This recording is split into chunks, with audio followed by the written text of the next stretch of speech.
I just lost my first real estate deal. Let's talk about it.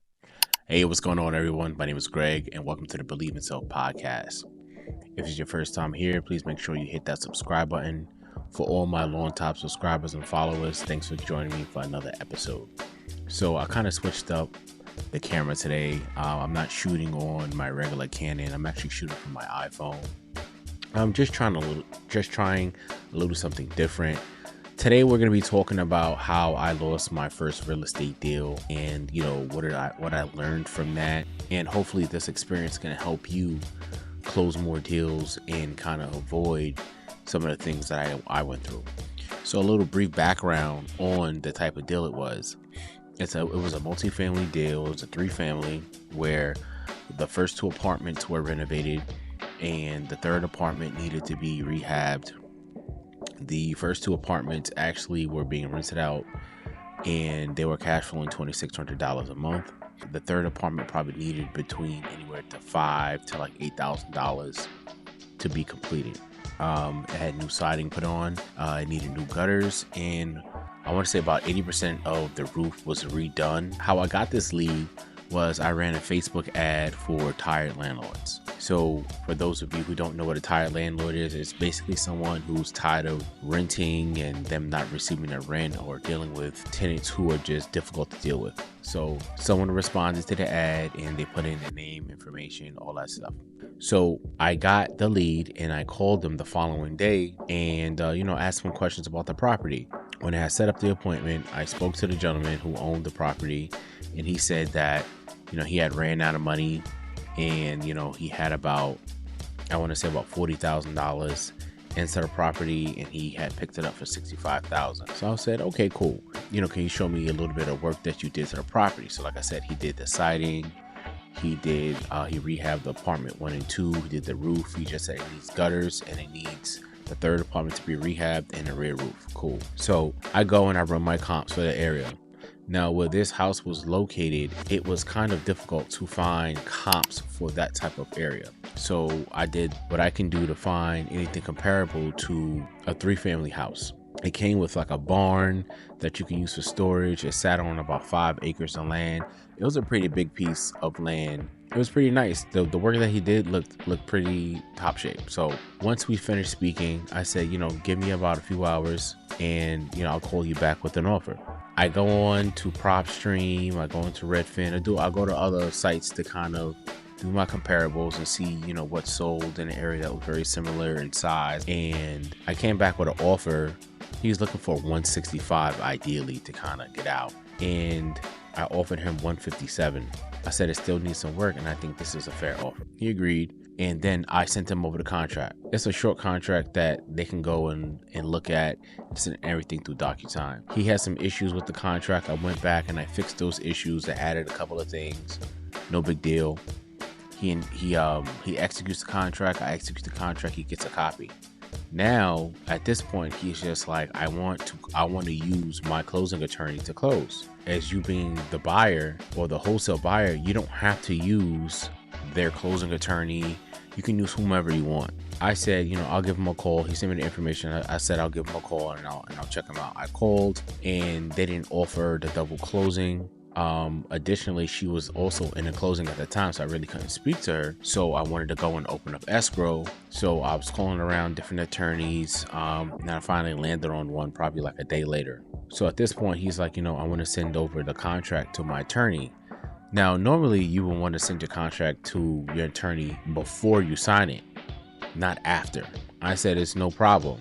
So it was a long weekend. The attorney gets back to me saying, hey, I noticed that this contract was, executed. Would you agree to making some of these changes? It was like a 3-day attorney review, a 15-day due diligence period. So that's like for the inspection. So if you want to have like a home inspector come in, and do their thing, any other people that you want to come in and have the house evaluated, that's what that period was for. And then the last thing was to actually like a hold harmless agreement. So if any buyers or prospective buyers into the house and they have tripped and fallen or hurt themselves or injured themselves or died, that the seller would be held harmless, which I didn't see an issue with that. So I went back, I sent the changes over to the attorney. So at this point now in the contract, it states that I can actually market this property, and it states also in a contract that I can wholesale this property or any of my interest in this property to someone else. So the buyer sees the ad, and now he's texting me all types of crazy stuff like, hey, you're scamming me.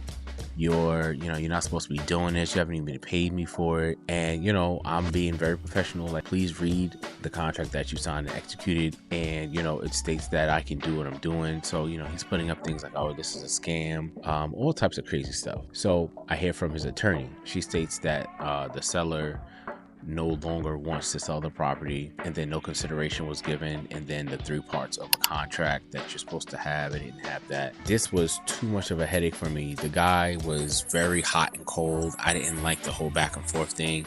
If I wanted to make a big issue with it, I could have, because the contract was signed and executed, and I held the right to buy that property for 30 days. So I made a judgment call and said that the contract is null and void, and it's not worth a headache going through and back and forth with him. I just didn't want to deal with it. And I also gave the attorney notice saying that her client has been making disparaging and slanderous remarks on the public forums, such as like Facebook and my ads and things of that nature. I had to block him from that.